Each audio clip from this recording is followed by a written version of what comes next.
Hello everyone. Welcome to the TI Battery Management System Seminar. I'm Annalise Guerrero and I'm an Applications Manager supporting switching battery chargers here at Texas Instruments. Today, we're going to talk about some of the charging trends in low-power industrial systems. So let's begin. So the agenda for today, we're going to go over an overview of battery management solutions. Then, thinking about battery chargers, we're going to talk about some of the system design considerations you need to take, including the charger parameters, the battery chemistry, charger topologies, control interfaces, and the charger features. Finally, we're going to go into some application-specific examples and talk a little bit about the low-power trends we're seeing. And we're going to concentrate in four key areas. These are building automation, portable medical devices, industrial transport, and electronic point of sales. So let's go into an overview of battery management solutions. BMS devices are everywhere, and we see it mostly in three key sectors. These are personal electronics, automotive, and industrial systems. Personal electronics maybe is the main thing you think about when you're looking into battery-operated solutions. Automotive is mainly driven by the electrification of cars nowadays. We also have industrial systems, which are often overlooked, but we're seeing more and more rechargeable batteries on industrial devices. So what exactly is industrial? Here you can see a few of the applications that we consider industrial systems. And you can see they're all pretty different. So you need to consider that your application's requirement are going to vary greatly by the type of product you're using, the size, the power, among other things. We're going to focus today on how to build a robust solution for low power industrial systems, looking mainly in those four highlighted key areas, applications, which are going to be building automation, EPOS system, industrial transport solutions, and medical devices. Okay, so let's start looking into some of the system design considerations.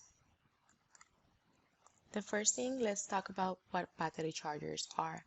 Battery chargers' main function is going to be to charge your rechargeable battery. However, selecting the right charger can get tricky and is mostly driven by the application's requirements. So the first thing we have is the battery itself. The batteries, there are different types of batteries and they will all have a different voltage, current ratings, as well as different capacitive. The way you configure your battery, either you're putting them in series or in parallel if you have more than one cells, or also the battery chemistry can affect the selection of your charger. So how does the charger works? The first thing you're going to need is some sort of input. This input source could be a power wall AC adapter, it could be a USB port, it could be even a wireless or a solar input. We're going to use this battery operated system to power a system. And the way the system is connected to the battery charger is tied together with the charger architecture. So we have what we call traditional non-power pack devices. And this type of devices, the system is going to be connected directly to the battery. But we also have what we call narrow voltage DC, MVDC, or power pack devices, in which we're going to have a separate output for the system. This separation is going to allow the battery charger to distinguish the system charge current versus the battery charge current. So it's going to allow for isolating the system and the battery current, which will provide eventually a more accurate current termination. Another thing we're going to need when working with battery chargers are some sort of how to communicate or how to configure the charger. For this, we're going to have the control interface, and we have two main key types. The standalone. In the standalone, you're going to have passive components such as resistor or capacitors to configure via hardware the charging parameters for your system. Well, we also have host control devices, which are typically like an I2C or SM-bus communication protocol that is going to allow you to change the battery charger configuration via software. The battery charger itself will have different types of chargers. So the topology could be the most common one are linear or switching chargers. We're going to go a little bit more in depth during the presentation on when to use one versus the other. And also, the solution could be a integrated solution where all the power components are inside the battery charger, or it could be only acting as a controller where you have your power transistor outside the charger and the charger is just controlling that on and off of those power transistors. You also need to consider the packaging of your system. There are different type of IC packages that you can use, and you can take advantage of, for example, going to a CSP package, which will be really small size for small solution applications requirements, or you can maybe need to consider something more like a QFN device, which tends to be bigger, but it will have the thermal pad that will provide a better thermal performance if you're limited on your thermal budget of your design. Lastly, some of the extra things to consider will be temperature profile monitoring, especially when working with lithium-ion type of batteries, as well as some of the safety and protections that are integrated in most of our chargers. So let's talking about battery chemistry. So here we're seeing the 4 more common battery types that we found in low power industrial applications. The first one is lithium-ion. Lithium-ion is the most widely used battery chemistry. It is pretty lightweight and it has a high energy density. What that means is that it's going to be able to store more capacitive in a smaller weight area or size area. So we also have lithium iron phosphate batteries, which if you compare with lithium ion, is relatively new and it's pretty similar to lithium ion. But the advantage will be it will have a longer life and it also tolerates higher peak currents. But it will have a lower energy density versus weight volume while compared with lithium ion. Another type of common battery chemistry used in industrial applications is nickel metal hydride. So nickel metal hydride used to be the most widely used battery in the old days before lithium ion. So it's a more mature technology and is really fitted and good for industrial applications because it has a wide temperature range. It also tolerates high peak currents and it has options to do a faster charging. Finally, we have supercapacitors, and supercapacitors are not necessarily a battery chemistry, but it's more like a new option for power storage. So because it's not really a battery, we have fewer shipping or transport restrictions on supercapacitor. It also has a wider temperature range over all of them and support high peak currents. But it has a low energy density, and the most kind of trade-off is the wide voltage variation in the supercapacitor. Supercapacitor we're seeing mostly being used as a backup battery option nowadays in the applications we are observing on the industrial sector. So let's look into the battery chemistries. And here we're showing the 2 main charging profiles for the lithium-ion and nickel metal hydride. For lithium-ion, as well as for lithium iron phosphate and for supercapacitor, we're going to use a constant current, constant voltage charging profile. So the way it works, we're going to, assuming the battery is fully depleted, we're going to start charging the battery in a constant current mode. And depending on the voltage of the battery, we're going to be using smaller current when the threshold of the battery is below, in this case, 2 volts. We're going to use a short current. And when it's below 3 volts, we're going to use a pre-charge current, which is a little bit higher than that. Once we cross that threshold for pre-charge, we're going to go into fast charging we are safe to charge at the maximum fast charge specifications of the battery pack. Once we hit the battery voltage regulation, which is typically 4.2, once we hit that battery voltage regulation, we're going to transition from the constant current to the constant voltage phase. On this state, the current is going to start tapering down until it hits the termination current. So once we see the termination current, the charger is complete and charging will stop, and we assume the cell is fully charged. On the case of the lithium iron phosphate, is going to be the same as lithium ion, but the threshold for the batteries are going to be lower. In addition, we have nickel metal hydride charging profile. So there is two ways of charging this. We have a fast charge when we're going to go into a constant current mode, and we're going to charge to the maximum fast charging rate. We're also going to be monitoring at this time either the temperature or the pack voltage, and we're going to look for an increase in either temperature and voltage. And whenever that increase happens, this is when we determine the nickel metal hydride cell is charged and we can stop the charging. In addition, nickel metal hydride, we also have a timer-based charging profile, which is the one shown here.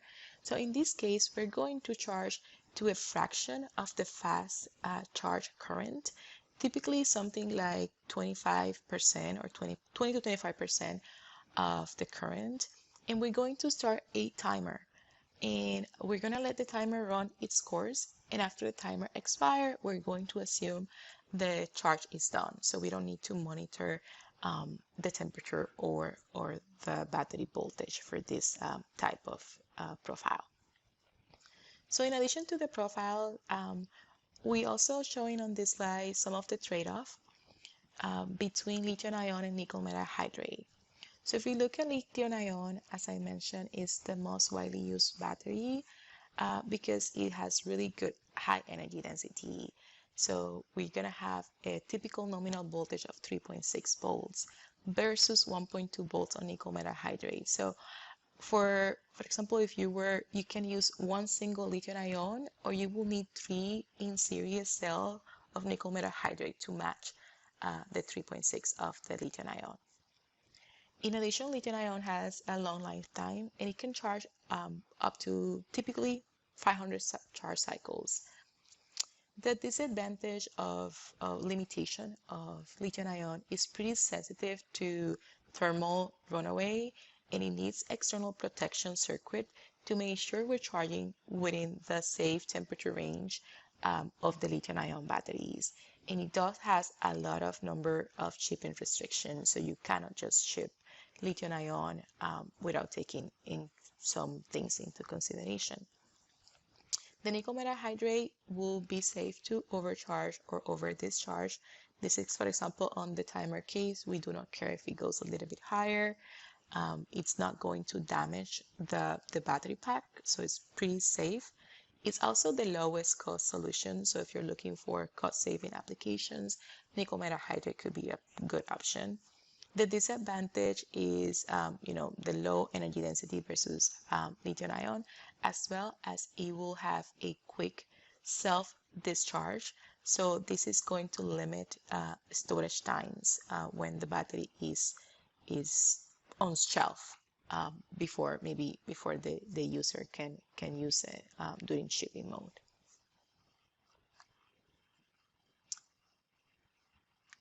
Okay, so let's now look into the different charger topologies. So we have two key topologies that I want to highlight that are more commonly used in low power industrial systems. So the first one is going to be a switch mode topology. So on a switch mode topologies, we're going to be using some sort of switching mechanism. So if you can see in the image here, in this case, is using a synchronous buck converter charger. So what we have is we're going to have that high pass and FET, and we're going to have some sort of pulse width modulator, PWM controller that is going to be controlling the current going through the inductor.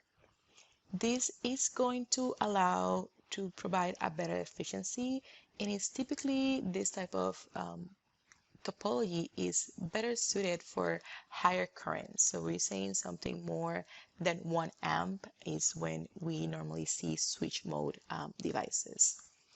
The disadvantage of this type of applications, as you will need that inductor and those external components, is going to require a larger bill of material, a bump count.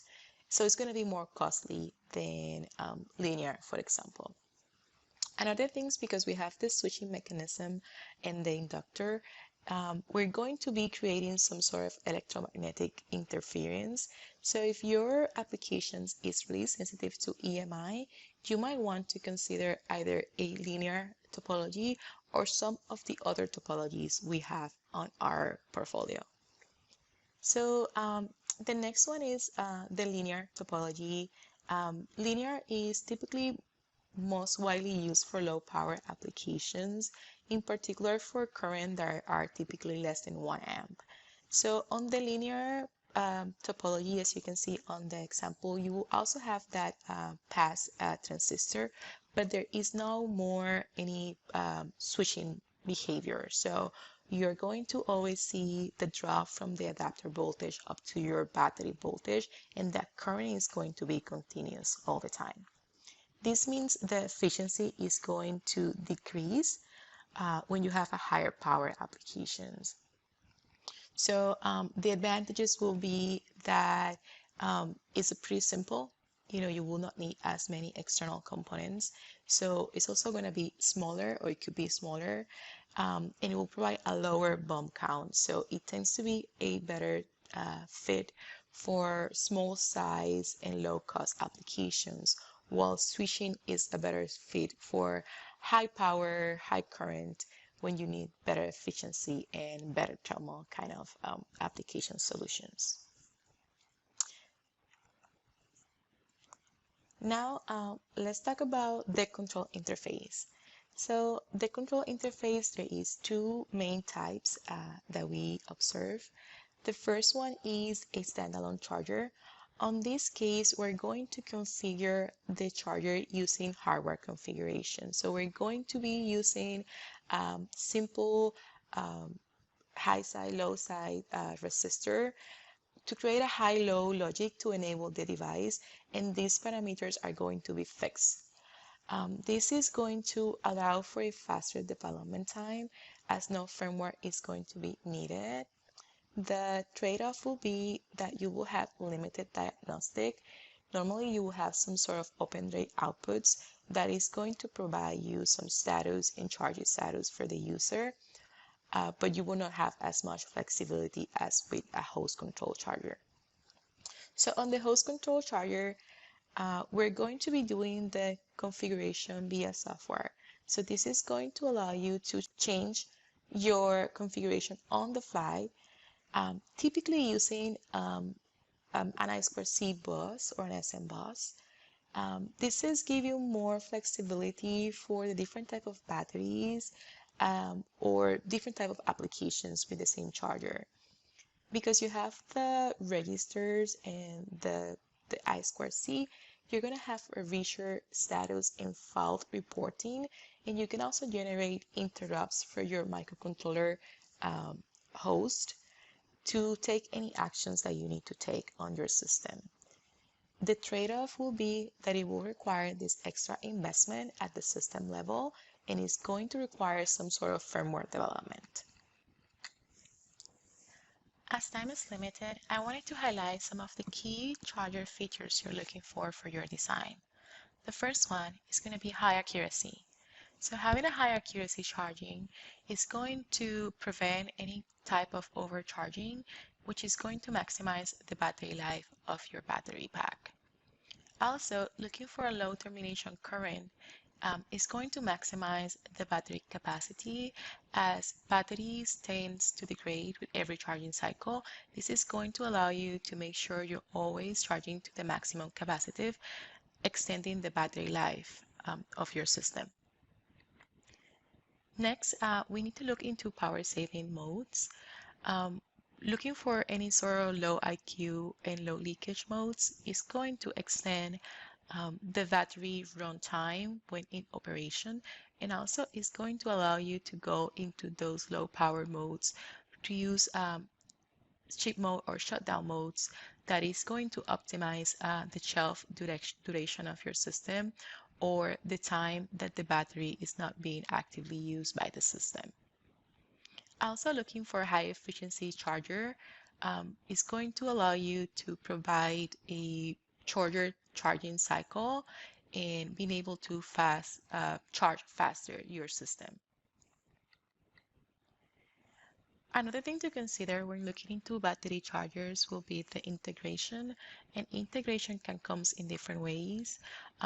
One way could be either having different integrations IC integrated into the solution, reducing the form factor and using less components, making it more cost effective.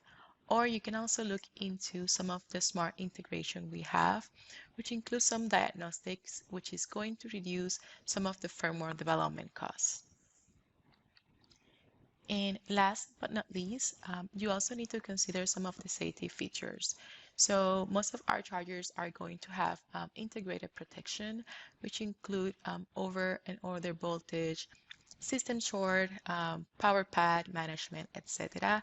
that is going to protect both the input, the battery, and also the system for any sort of failure. In addition, we're going to have a fault detection and status reporting, and this is going to provide that real-time fault monitoring and charging status report to your application. So definitely look into these 4 key areas when you're looking for battery chargers, and looking into the requirement of your system is going to allow you to do a better selection for the battery chargers that your applications need. So let's look into some real application examples, as well as talk about a little about some of the low power industrial trends we're seeing. We're going to concentrate on 4 key examples in the building automation, medical, industrial transport, and EPOS systems. So the first example I have for you guys, it comes from the building automation sector, and it's a video surveillance camera. Before, having video surveillance at your home used to be really costly. Now with the Internet of Things movement, we're seeing more battery-operated appliances. Also, video surveillance are kind of being on the rise over the past years, driven mostly by the whole home automation boom. We're also seeing a movement for more affordable wireless mini cameras that you can get off the shelf. So the advantage of having a battery on this type of applications, either as a main or a backup system, is going to give you the flexibility, especially during a power outage scenario when you definitely don't want to lose the surveillance of your home security. So if you were designing this type of system, some of the key things you need to consider for your battery charger selections are that on this type of applications, we're going to be normally seeing what we call larger capacity batteries, because we need them to be operated for a longer time during a single charge, for example, during the power outage scenario. This is going to require a higher fast charge current just in order to charge that larger capacity battery a little bit quicker.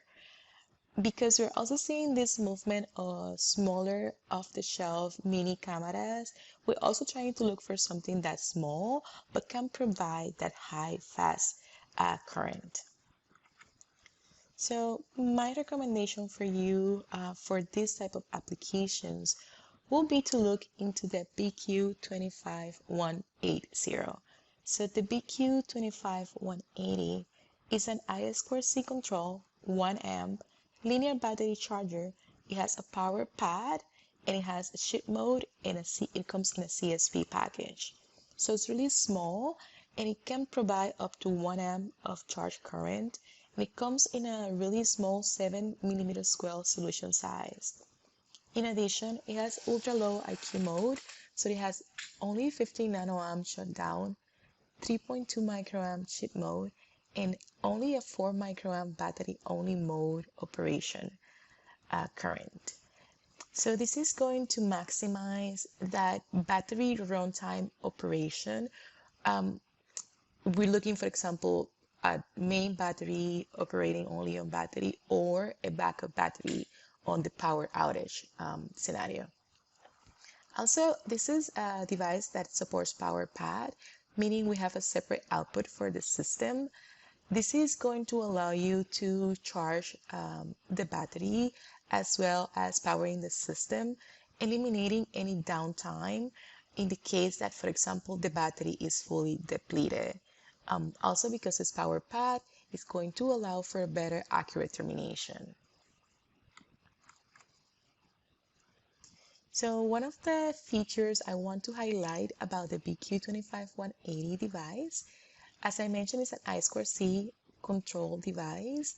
So it's going to be highly configurable. This is going to give you that flexibility of host control devices, and it's going to provide you with a richer system monitoring and allow you to have some built-in diagnostic. Here we can see some of the different things you can configure with the BQ25180. You can change all your charging parameters, change your system configuration, temperature, look into some of the protection, and even have some wake up times and stuff. So a lot of features, a lot of programmability, and the flexibility for different type of applications. You can go to the TI Chargers GUI to, if you have an EVM for the BQ25180 or one of our other devices that are host control, you can go to the TI Chargers GUI link here and you can configure all the register and try out the devices. Also, some of the devices, in particular the BQ25180, also include some additional design resources like a temperature monitoring calculator to find like the data for your thermistor for your lithium-ion battery application. So you can configure your specifications and it will tell you what kind of resistors you need to use. So talking about battery monitoring, let's talk a little bit about some of the safety considerations you have to look. In particular, if you're designing with lithium-ion batteries, lithium-ion batteries, the chemistry is pretty sensitive to any kind of thermal runaway. So you can only charge within specific range those type of batteries. The JETA standard, which was developed in, I believe, 2007, guarantees that you only charge within the 0C to 45C degrees, which is the safe area of operation for lithium-ion. Some of the devices we have, they are JETA supportive, and we also have some devices like the BQ25180, which are actually flexible JETA supported. So this is going to give you the extra configurability to react different for different type of battery packs. From 2007, when the JETA was developed, technology has evolved. So sometimes you need a little bit more flexibility on how you want to operate the device. So if we look at JETA, what it says is on the cold and the hot region, we're going to stop charge. This will be typically your 0 and your 45 degrees C cutoff. We also have the normal region when we're going to be charging normally. And we have the cool and the warm region when we're going to reduce the current or reduce the charging voltage. The advantage of the flexible JETA, for example, you can move a little bit some of those specs. So on the BQ25180, you can make your, for example, your cold temperature to be -3 degrees instead of 0, and you can make your hot temperature to be 50 degrees C instead of 45 degrees C. Also, you can change how much you want your charge current to be reduced, for example, in the cold region by 20% or maybe 50% of that fast charging current. So, looking for a device that supports data gives you the safety for lithium ion type of batteries. And if you have a flexible JADA or a fully programmable JADA device, you have that extra flexibility for your system. Finally, on here, I want to highlight a cool application node we have for this family, the BQ25180 and the BQ25181, which is the QFN version of the same family. This particular app node is going to highlight how to design a small form factor solution, which on the 180 is 7 millimeter square and the 181 is a 12 millimeter square. So if you're looking for how to start designing a small form factor system, you can use this application node as a starting guide for your system. So the next application example I have for you guys comes from the medical sector. On this case is about hearing aids. So in the past, the predominant battery type was zinc air, which is a non-rechargeable type of battery. It used to be maybe anything from like 20 to 80% in the past 3 years. Nowadays, we see about 50% of split between moving towards rechargeable batteries instead of zinc air.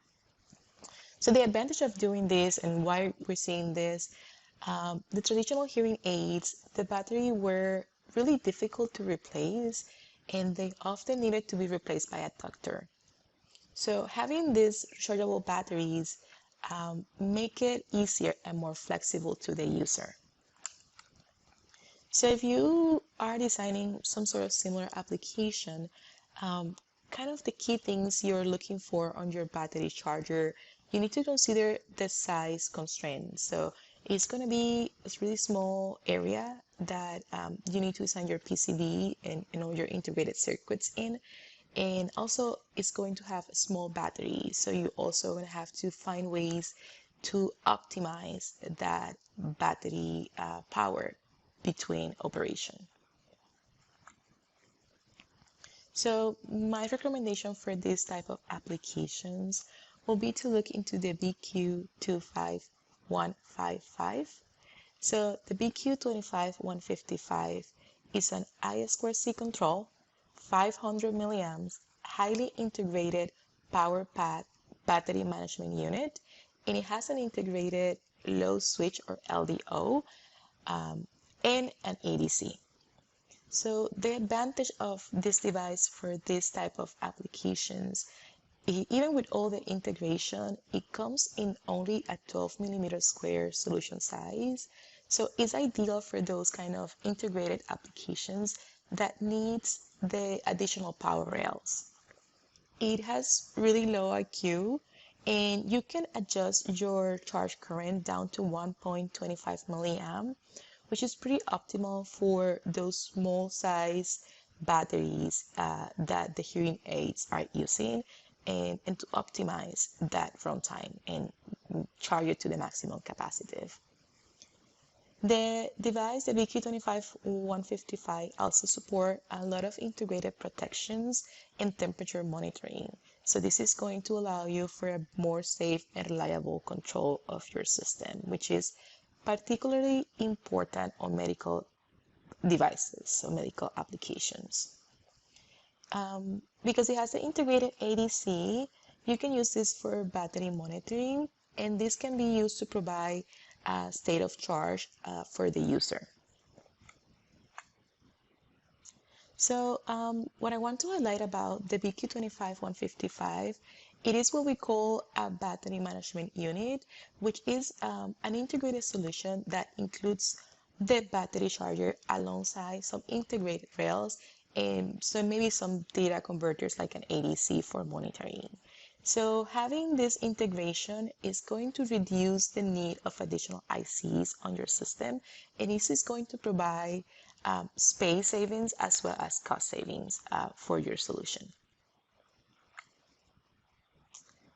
So as I mentioned, medical in particular, we need to be really considerate of safety considerations and requirements. We need to make sure we have a robust system with extensive monitoring and we have those safety features. So on the BQ25155, it has integrated protections for the battery, the input adapter, the temperature, and the system. In addition, the ADC can be used for system monitoring. So you can monitor almost every single thing inside the charger, including the input, the battery, and the system current and voltages. You can also monitor the temperature, so any thermal safety. You can connect an external signal also to the ADC for external monitoring of your system. And it includes some internal comparators on the ADC that you can use to trigger some microcontroller interrupts for interactions and taking action as needed with the help of your host control charger. So one really cool application node I want to highlight. This application node, it shows you how to use this smart chargers with an integrated ADC to obtain the estimated capacitive state of charge of your battery. For example, if you don't have the space or if you don't have a battery full gauge and you can tolerate the performance, you don't need a really super accurate state of charge, you can use an ADC to obtain that. So this application node is going to show you how to do that with the integrated ADC. It goes a little bit on how to do the calibration and even have a little bit of a software snippet that you can use to get started in those on your firmware development. This next application example comes from the industrial transport area and is an asset tracker. Especially on fleet management system, we're moving for what is used to be like barcode and RFID asset trackers towards GPS-based ones. This is allowing a real-time communication across distance to protect those assets. The benefit of having the battery either as a main battery or as a backup battery is going to provide that always on tracking that is important to protect your asset. So if you were designing this, the things you need to look for a charger, you need to consider that we're going to be alternating between standby mode and doing the GPS reporting and the asset tracker application. So we need to find those kind of low power saving modes. Also, it's typically used solar charging for asset tracker applications, and they tend to use different battery chemistry. So looking for that multi-chemistry device will be key. Also, because it's an asset tracker and it's going to be multiple of those that you need, you're looking for something that's low complexity and it has to be cost effective and easy to deploy. So my recommendation for you for this type of application would be to look into the BQ25176M. The BQ25176M is a standalone control 800 milliamp multi-chemistry linear solar battery charger and is specially designed for harvesting applications. So the advantages of this device and why I recommend it is a non-power pad standalone charger. It's just going to make it really cost effective and it's going to allow for an easy configuration. Just a reminder, non-power pad means the system is going to be directly connected to the battery. And standalone means that you don't have any communication protocol, but you're going to program the device using resistors. In this case, it's going to be on the B set and I set pin to configure the voltage regulation in your current charging settings. Also, because it's specially designed for harvesting application, it's going to include a battery tracking in DPM for solar charging. It's also a multi-chemistry device. The BQ25176M, it supports lithium-ion, lithium polymer, and lithium iron phosphate. It has automatic sleep mode, so this is going to maximize the runtime and it's going to automatically low into low power saving mode without any interaction. Also, it has the stat and the PG pin that is going to be reporting charging and fault status to the user. So the thing I wanted to highlight about this particular device and actually the whole BQ2517X family, they are multi-cell and multi-chemistry family. They all come in a 2x2 mm square 8-pin QFN package. Here we have the BQ25170, which is a lithium-ion iron phosphate device. We also have the 172, which supports 1 to 6 cells of nickel metal hydrate. And also we have the 173, which supports up to 4 cells of supercapacitor alongside the 176M, which is especially designed for harvesting applications. So if you're looking with different battery chemistry that is not only lithium ion, please consider looking into this family for your next application. And my last example comes from the electronic point of sales. In this particular application, we're looking into a mobile point of sales and POS device.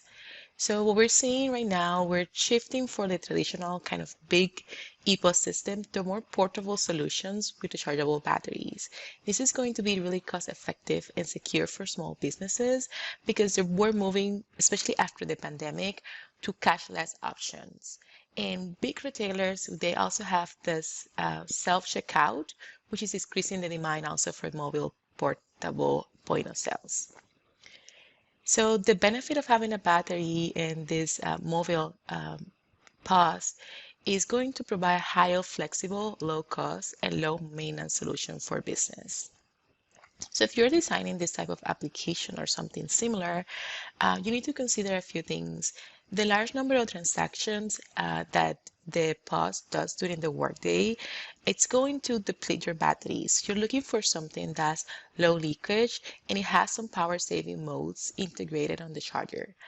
Also, because of the business structure, we're trying to reduce downtime. So we want to make sure that the store is always operating. So we're looking for a fast charging, and we're also looking for something that would allow to power the system by charging. So in other words, we're looking for something with a power pad functionality. So my recommendation for you if you're looking into this type of system will be to look into the BQ25620. The BQ25620 is an I2C control 3.5 amps switching battery chargers with narrow voltage DC power pad. It has an OTG, USB on the go output, and also has an integrated ADC as well. So the advantages for this type of device, the first thing you have to notice, this is the first switching device we covered today. So it's going to be really high efficient. It can do more than 90% efficiency. This is going to provide a really fast charge and it's going to, at the same time, provide a good thermal performance, which is really critical when you're trying to reduce the downtime as well as doing that many transactions during the day. It also has an USB D plus D minus input detection.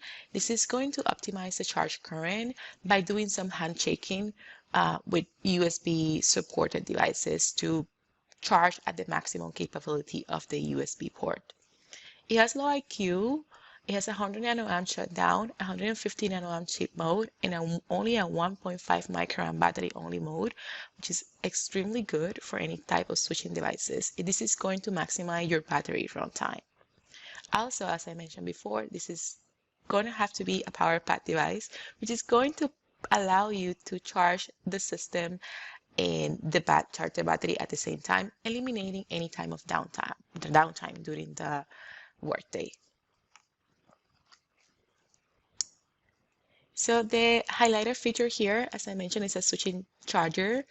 In this particular case, it's a synchronous switching mode buck charger, and it has more than 90% efficiency when you use a 5-volt input. It comes in a QFN package, which is going to provide the best thermal performance while charging at high power dissipation. Here you can see on the images the efficiency over different voltage adapter input voltages, as well as the thermal image with the thermal camera, and it goes to only 60.1 degrees C over watt thermal resistant when you're dissipating 1 watt of power. it's really important to know why do we need an efficient charger. If we consider, for example, a 90% efficiency device, and we can optimize this only by a 2.5%, this is going to allow you to charge 27%, almost 30% faster using the same loss budget. So a higher efficient charger is going to allow you to do a shorter charging cycle, eliminating any type of downtime. So this is where you might consider a switching device even for low power applications. So one of the things that we have to look into, let's look into some of reliability considerations for your system. So battery runtime is the key challenge in any type of mobile solutions. So low power consumption modes will allow you to have a longer shelf time and maximize that operating runtime of your system.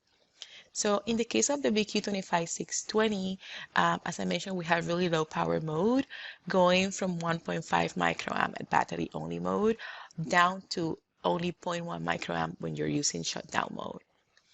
This particular graph I really like. It shows the battery loss of a 200 milliampere hour battery for different shelf life duration. So if you're storing your system, let's say for 6 months, and your leakage current is 10 microamp, you're gonna lose 17.5% capacity during that 6-month period.